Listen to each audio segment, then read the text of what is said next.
Resolved, NCAA student athletes ought to be recognized as employees under the Fair Labor Standards Act. Before proceeding, it is worth noting that the modal verb used in this resolution is ought, which being defined by the Oxford Dictionary as used to indicate duty or correctness, thus denoting that this resolution should be taken to focus more on the morality of granting employee status to college athletes and less on the logistics of doing so.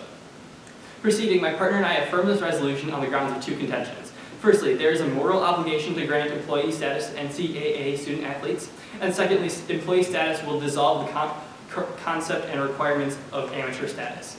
Contention 1. There is a moral obligation to grant employee status to NCAA student athletes. First, it is necessary to recognize that a student athlete falls within the Department of Labor's definition of an employee. Within the FLSA Chapter 29, Section 8, an employee is, quote, any individual employed by an employer with the term employ, meaning to suffer or endure, to make suffer or endure work. Next, it is necessary to determine that a school obligates a student to prioritize athlete status over academic standing. According to the NCAA, the average college athlete is forced to spend 42 hours per week on athletics versus 31 hours on academics. And a related NCAA study found that the majority of students consider athletics a higher priority than school. Furthermore, according to Christopher Safici of Florida Memorial University, college athletes can miss from an eighth to a quarter of their school year due to athletic participation. Because of this, athletes have an average GPA of 2.46 as compared to the average GPA of 3.11 for normal students, as per data provided by the NCAA. Another point of note is how schools consistently benefit more than athletes do from athletic participation, as can be seen through a phenomenon called the Flutie Effect and others. The Flutie Effect is basically the better you do as a school at athletics, the more money is put towards the school, and the more people are encouraged to go to the school over other schools. Lastly, it is worth noting by looking at other examples of other jobs recognized with employee status at colleges, we can see that excluding college athletes just doesn't hold up logically. Based on information provided by the Department of Education and the NCAA, few differences are revealed between university-sponsored work-study programs and college athletics. Both are directed by full-time college staff, both have participation recorded on official timesheets.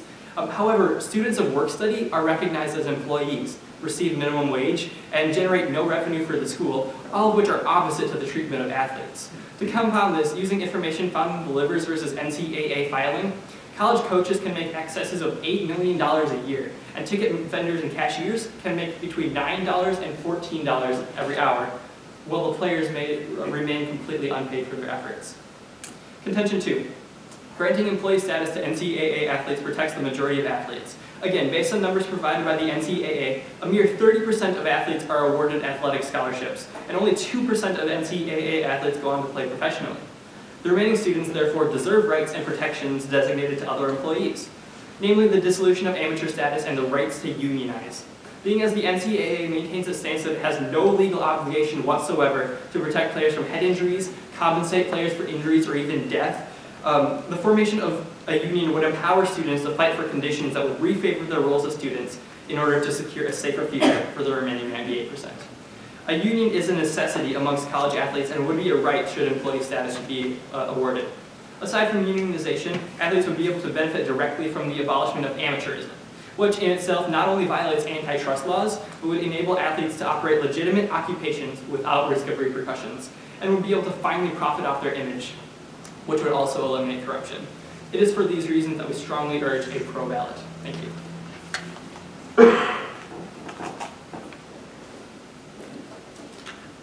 You want to use prep time? Talk to me. What? You want to use your prep time? Talk to me. I decided. You decided? Because it's an audience judge. Do you know what I mean? So, I'll tell them this one. can you vote on that? That was real. This one was done faster.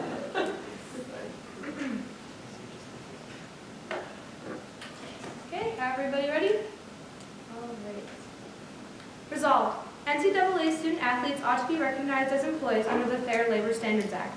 My partner and I negate this resolution for the following reasons. A student athlete does not technically qualify to be an employee.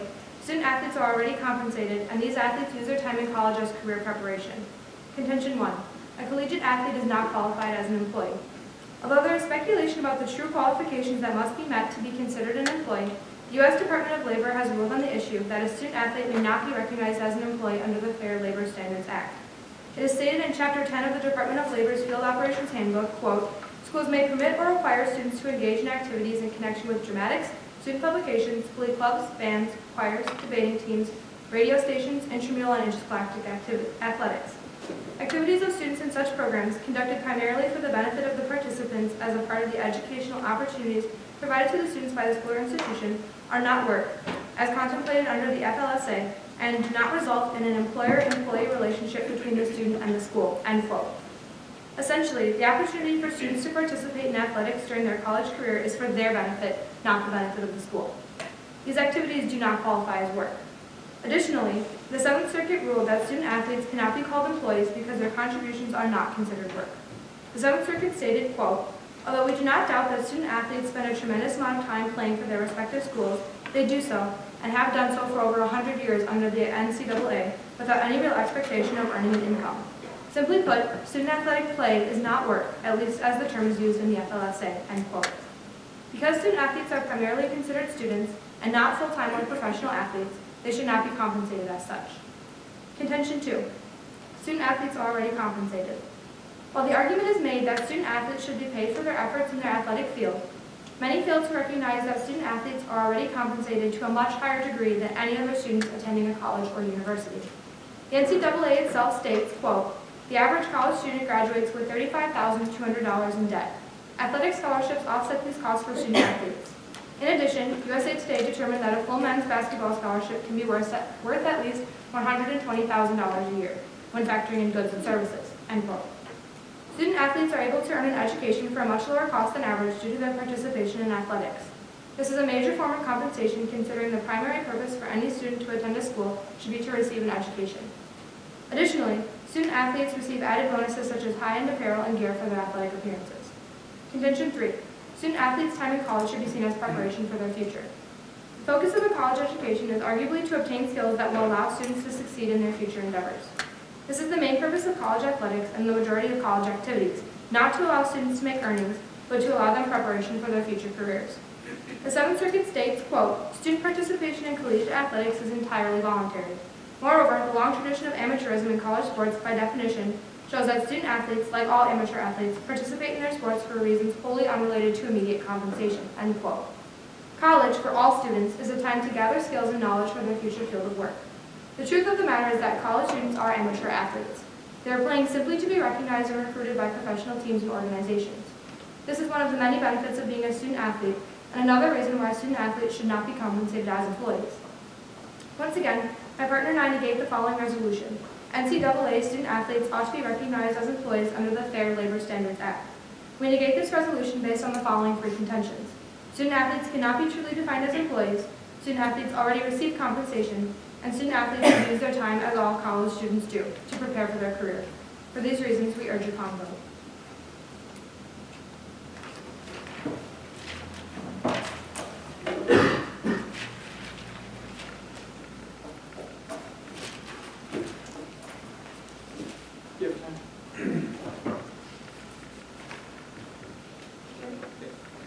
Okay, so I have a question about your second contention. Yep.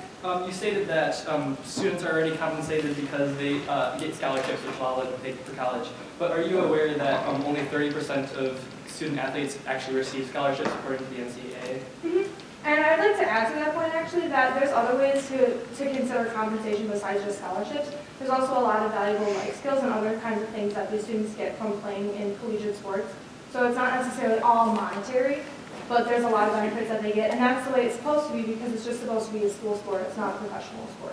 Okay, so if this is for their school, then why are their GPAs decreasing about 0.6, by about 0.6 of a GPA just by being in college athletics, if this is so beneficial to their education? Well, I never said that it was academically beneficial, I just said it's part of their college education. So enlighten me, what are the benefits of playing sports if not? Well, it's the same reason that they have little kids and high schoolers play sports. It's team building skills, it's accountability, all those kinds of basic soft skills. So it's not necessarily learning how to do calculus, so it's not going to affect their GPA, but it is helping them develop soft skills. And well, and if we're going to talk about compensation too, there's a lot more to that than just the monetary things, and you also said that that's something important.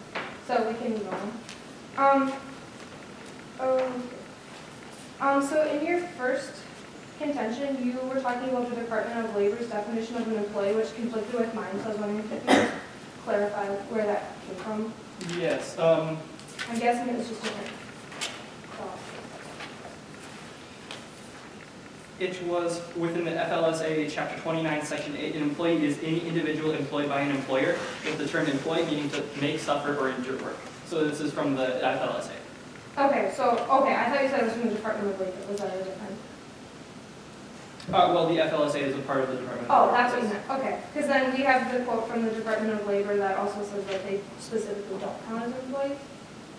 I believe what you might be referencing is a specific court case in which it was ruled that it doesn't fall under the Department of Labor, but my partner and I strongly agree that the court case made an incorrect decision. This is actually not based on a court case because it's directly in the Department of Labor's field operations handbook, so it wasn't just a court decision, it was an actual.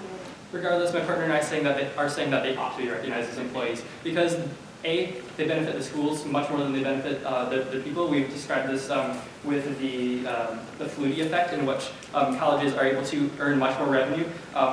In fact, Boston College saw applications increase 30% the year after Doug Flutie's Miraculous College campaign. So we see that athletic performance actually increases the ability of colleges to raise more money. But actually, according to the American Bar Association, in the court case Berger versus the NCAA, it was stated that, it was stated in that case, according to the American Bar Association, that the students shouldn't be recognized as employees because the students were benefiting more than the school.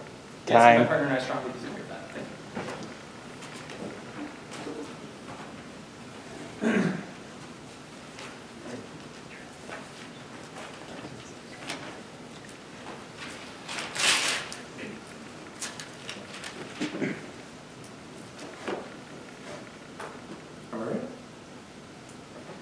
To begin, I'd like to address some of the points presented by my opponents and then move on to clear up some misconceptions about our own contentions, should time permit. Now, the first contention is that under the definitions placed by the Fair Labor Standards Act, part of the Department of Labor, is that there's a clear exemption for university-related occupations that they are not considered employees.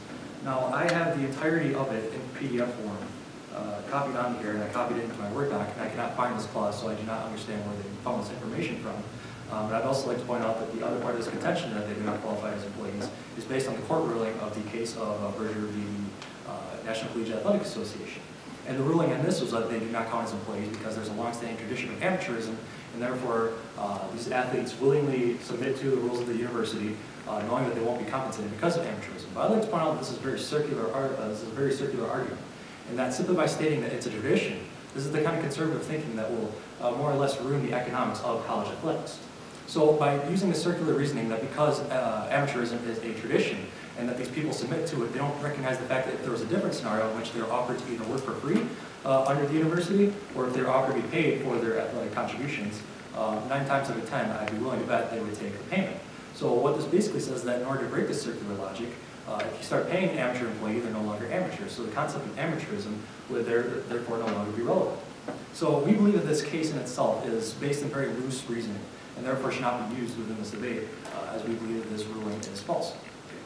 Their second contention is that many athletes are already compensated, and they presented figures about the value of the goods that are provided to these students in the form of, say, scholarships and other benefits provided by the university for, say, degree study programs. We'd like to point out that these are not actually compensation, but these are actually necessities in order to help try to keep athletes eligible in order for them to even participate from school in the first place. This is not compensation, this is a necessity that's provided to them. As we've stated, they're already provided basically the bare minimum for educational standings. They're prioritizing their athletic status over their academic status, and as a result, their GPAs are an entire 0.6 below the national average. So what we see here is that, yes, these students are getting these, but these are not benefits, these are not perks of being athletes. These are things that allow them to remain within college. This is not compensation. The third contention is that it's preparation for the future and that the main purpose of school is for career prep. And we agree. We agree that the purpose of being a student athlete should be to get an education, but as we've shown in our first contention, this is not always the case. We'd also like to point out that by allowing these employees to have, or these athlete students to have employee status, they would be guaranteed the right to unionize. What this means is that for the 98% of all student athletes that do not go on to play professionally, they need the protections that are endowed by a labor union. What this would mean is that they would be able to negotiate with the NCAA itself and with individual universities for working conditions that would be more favorable and more conducive to academic progression for these athlete students. So, by granting them employee status, by allowing them to unionize and guaranteeing the right that they're able to unionize, they're able to negotiate the rights for how many hours they have to work. They'd be able to guarantee and negotiate the wages at which they're paid, which would be a very fortunate system that would be able to deal with the fluctuations in revenue and expenses between sports. And you can see that this solution would be more effective than simply making them fend for themselves. As also seen with the Northwestern football team, the National Labor Relations Board, where they tried to form a union, they ruled in favor of the Northwestern football team, deeming them to fit the bill of of an employee. However, the NCAA and Northwestern, in this case, was overturned because at a federal level, they still used this ruling by the Berger v. NCAA case to say that they're not employees. So we can see that even though they're not currently recognized as employees, you can't make the argument that they can form unions without employee status. They need this employee status in order to be unionized. Reasons you can see that the pro side has the most logical contentions and con side's arguments have been rebutted.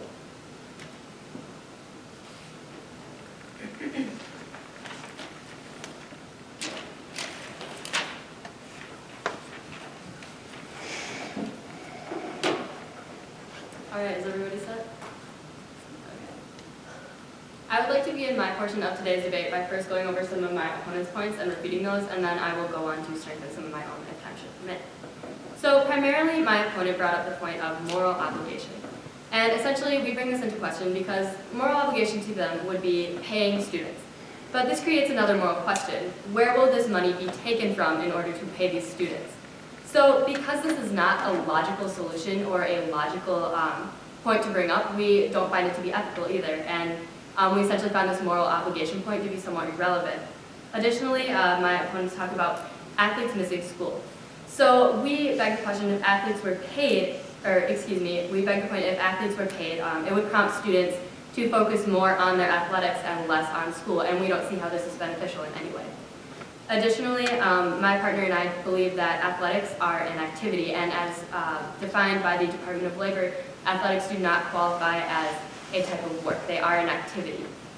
Additionally, my opponents brought up the point of coaches making a great sum of money, and there's truly no logical way to reallocate these funds. As we brought up, to pay these athletes, there's no way that it can be done based on the funds and revenue brought in by the NCAA. There are only about 5 titles that bring in enough money to break even on their funds. So there's just not the money in the NCAA to do this and to fairly pay each student athlete. My opponents also brought up a point on protecting athletes, and they talked about antitrust laws in this contention. Well, my partner and I are under the belief and, know antitrust laws to be about trading issues, and so they're based on trade. And the trade of athletes is not prevalent in the NCAA, and furthermore, an athlete is a human being and not a commodity that falls under trade law. So we find this point to essentially be irrelevant. Moving on to some of my own points, primarily we found that a student athlete is not technically qualified to be an employee. This is under the Department of Labor, under the FLSA, and under ruling by the 7th Circuit. So activities essentially, an activity does not result in an employee-employer relationship. An activity is something that a student voluntarily commits themselves to and participates in as an amateur, knowingly accepting the fact that they will not receive an income. Essentially, students should be students first, and these activities are an additional part of their education and things that will bring them soft skills in the future, and they don't expect an income from this activity because it's simply that, an activity.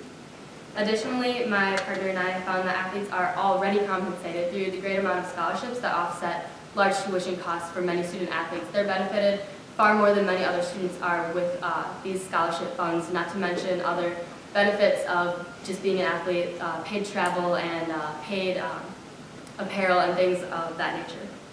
Additionally, career prep is a major point when it comes to student athletes. What they're at college for is preparation for their future. So they're preparing academically for their careers and then using these activities to prepare themselves with soft skills, as my partner mentioned. So for all of these reasons, my partner and I urge the con ballot. Thank you very much.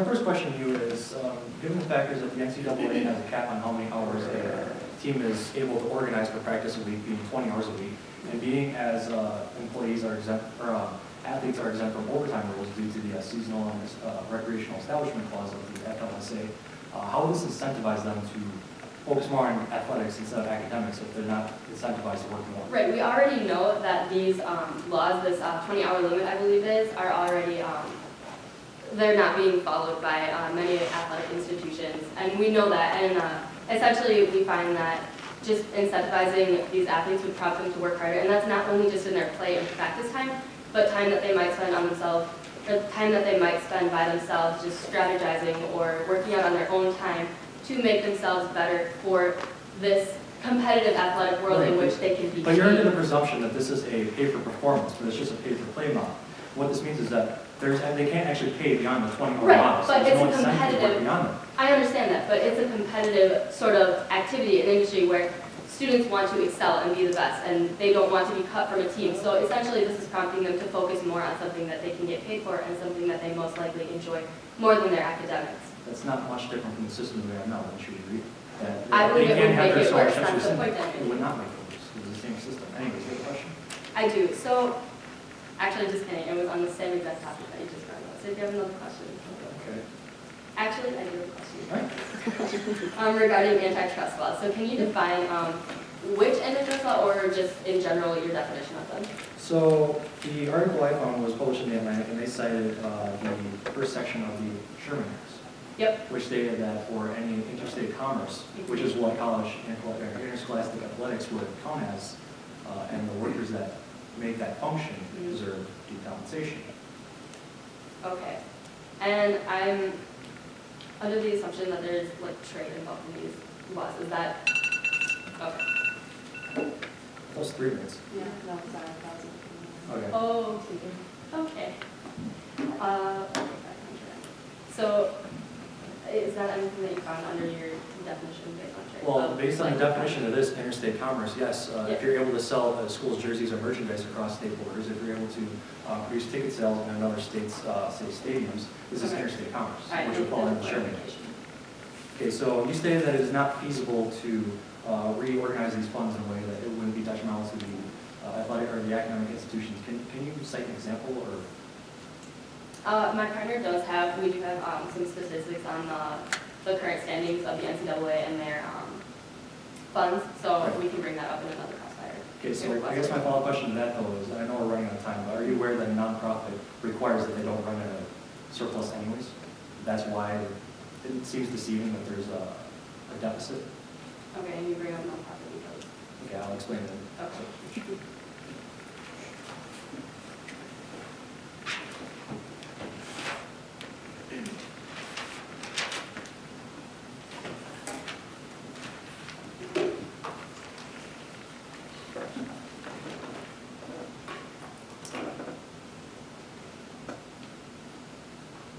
I would like to begin by refuting some of my opponent's points, and then if time permits, I will continue to strengthen my own.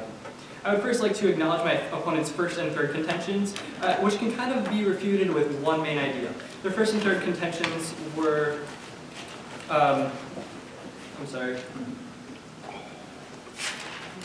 first and third contentions were that collegiate, Anyway, the first and third contentions can be refuted with one main idea. The school benefits much more from student-athlete participation than the athletes do. And this is shown primarily through the Flutie Effect, as I had mentioned before.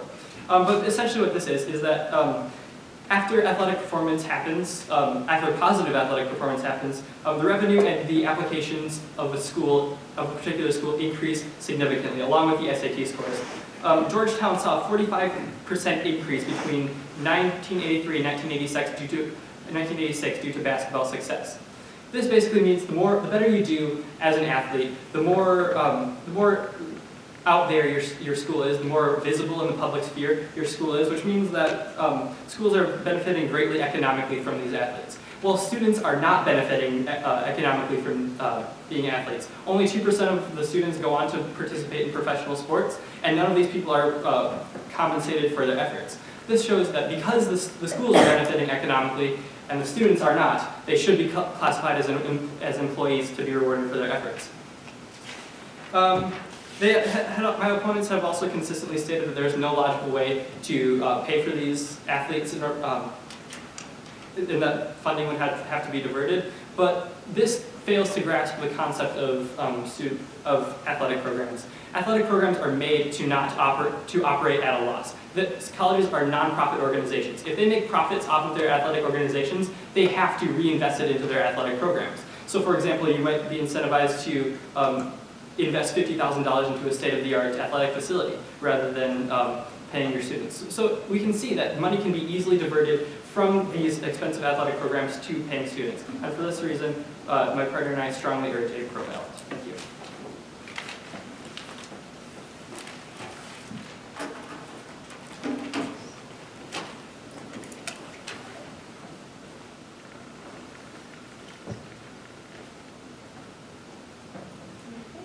Everybody ready?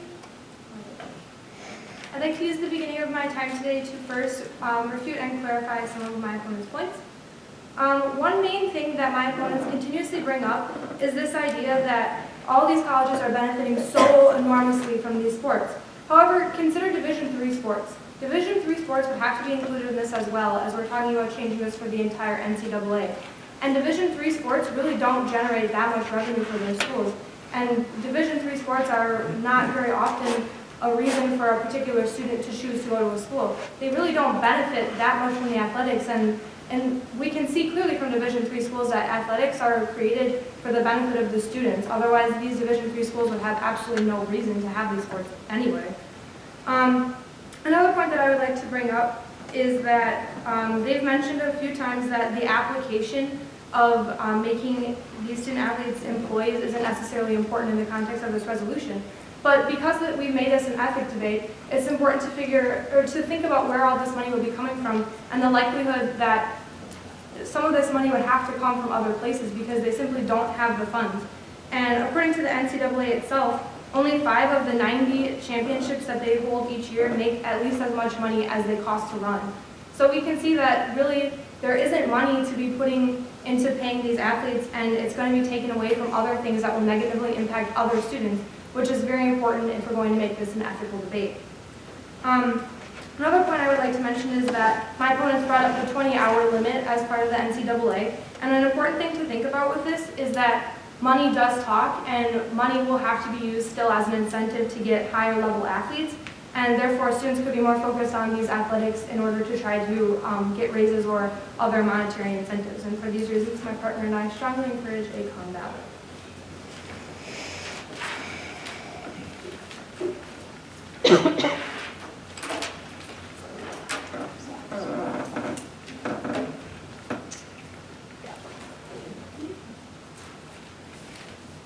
Okay, so you had just mentioned in your last speech that there are a lot of athletic programs that don't make as much money as they cost. Do you have any response to what I just said about how they're designed to not make as much money because they have to reinvest the profits? Yeah, and I understand that, but at the same time, it doesn't really make sense if you're then talking about paying these student athletes. Where is this money coming from? That's the point. It's going to negatively impact the program But overall. here's the issue, is that as we've stated, these facilities run as nonprofit organizations, meaning that any excess would have to be reinvested. And as with numbers provided by the NCAA, 35% of all revenue that's brought in gets immediately turned around and put into administrative expenses and facility upkeep. So for the example that we provided with, say, allowing students to unionize, they'd be able to bargain these percentages away from administrative fees and therefore redistribute the money from them back to the students. So it's not like the money's not there. Exactly. Coaches are being paid $8 million a year while students get nothing. Basically what we're allowing them to do if we classify them as employees is we give them teeth. We give them the right to unionize, we give them the right to have a say in the matters that they're concerned with. But okay, you're again taking larger schools as an example. You're taking Division I schools. If you're saying $8 million for a coach, Division III schools are not paying $8 million for a coach. No, right. But the point of this is that the NCAA generates, according to their own numbers, approximately $893 million a year in revenue. So what this means is that they're responsible for the reimbursement of all programs that are a part of them. So money would be Right, but redistributed. why to should a Division student III athlete from a Division III school be considered an employee if they really aren't benefiting their school in the first place? But But they are. But they're not. But they are. Because it's Division III, they're barely making any money and they're not really motivating new students. to come And to as the school. Department of Labor has stated, they are under the obligation to be amateur athletes, and they don't, what they do doesn't qualify as work. That's exactly what we're saying should be stopped. We had said in our third contention that we want to eliminate amateur status because it violates Sherman antitrust laws.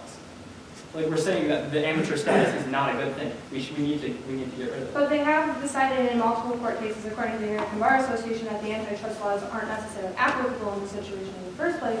But also, the argument that you're making here is essentially that we should consider what the athletes do as work, but I don't feel like you're necessarily offering a sound argument as to why it's considered work. Because of the Aside amount of from- revenue that they generate for the schools. But that's not true in Division III schools. Yes, it is. We still generate revenue for it. But But there isn't anything. And The it's whole, not that's why easy. they can't offer scholarships to their student athletes because they barely generate any Exactly, and it needs to go back revenue. into the No, Actually, no, that actually has to do program. with NCAA allocation. That's why they can't offer scholarships. Oh, Because there's no, more of them. No, it's because they're not making enough money at Division III This schools. is exactly That's stated to me by this is Division exactly III what we were schools. stating before about the Flutie Effect. It's not just the money that people make off ticket sales and off of advertising. It's also the money, if you do well in sports, you get seen by a larger amount of people. Not if you're in a Division III Yes, athletic the only reason I know institution. California Lutheran Academy is because they're a D3 school that was at the top of the rankings for the past 2 years in baseball. That is the only reason I know that they exist. Time.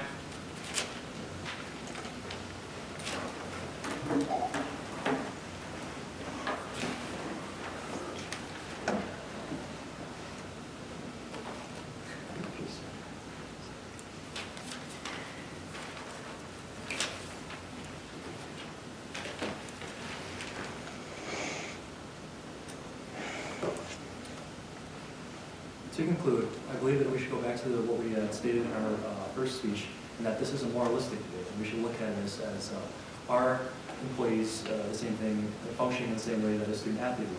And as we've shown under these parameters, being as they are made suffer to work for the benefit of the school without any fair compensation for themselves, they in fact are employees, and therefore they ought to be recognized as employees, and they ought to be compensated as such. But the more important factor that we would like to point out to the audience here is that the main benefit arises from the right to unionization, which is something that has not been negated by the CONSI, and is still a point that remains very relevant to this debate. So when compounding the facts that they do function as employees for their universities, that the universities benefit more from their athletic status than the athletes themselves do, and based on the fact that it would give these student athletes the right to unionize, a government-given right to unionize as employees, the fact that it would dissolve their amateur status, which is a circular argument that is detrimental to college athletic economics as it is, we can see that the logical resolution decision is for Crow. I'll take my breath.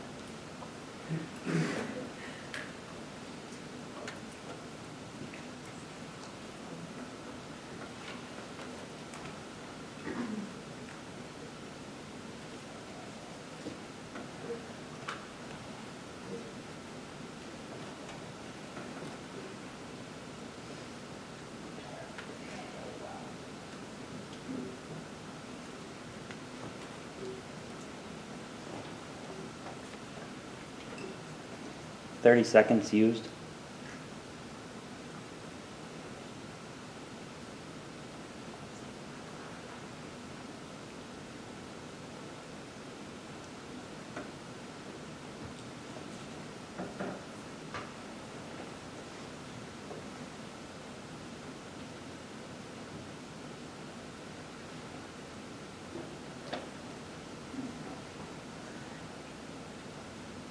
One minute.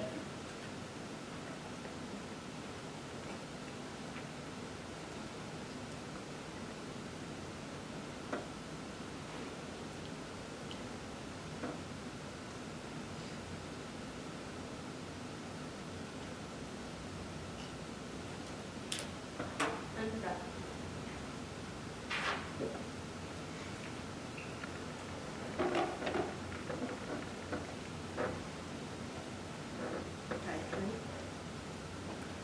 Over the course of this debate, my opponents have made countless attempts to show the logistics of paying athletes. We have found that there is not enough in revenue to fairly compensate each athlete as an employee, which they are not. Because student athletes voluntarily participate in their sport and are under court ruling amateurs, they do not qualify as employees. Furthermore, time in college, even for athletes, is meant to prepare them for their future. And for these collective reasons, we urge the con ballot.